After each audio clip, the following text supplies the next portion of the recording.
30వ తేదీ నేను press meet పెట్టంగానే మన రాష్ట్ర ప్రభుత్వం 1వ తేదీ నాడు ఇది ఢిల్లీకి రాసిన ఉత్తరం.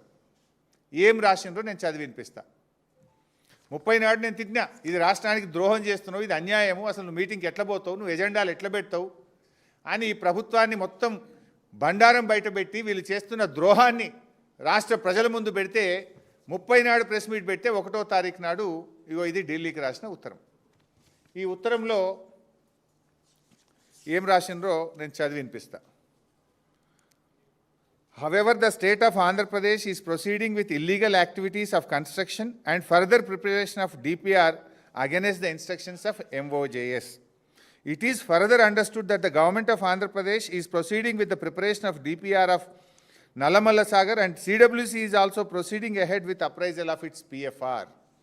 అంటే ఆంధ్రప్రదేశ్ ముందుకు పోతుంది, సిడబ్ల్యూసిలో కూడా ఈ టెండర్ ఈ యొక్క డిపిఆర్ అప్రైజల్ ప్రక్రియ కొనసాగుతుంది. ఇది నేను చెప్పలే, మన తెలంగాణ రాష్ట్ర ప్రభుత్వం ఢిల్లీకి రాసిన ఉత్తరంలో ఆంధ్రప్రదేశ్ నల్లమల్ల సాగర్ మీద ముందుకు పోతుంది, కేంద్ర ప్రభుత్వం కూడా సిడబ్ల్యూసిలో నల్లమల్ల సాగర్ అనుమతుల ప్రక్రియ కొనసాగుతుంది అని స్పష్టంగా మీరు రాసిన ఉత్తరమే.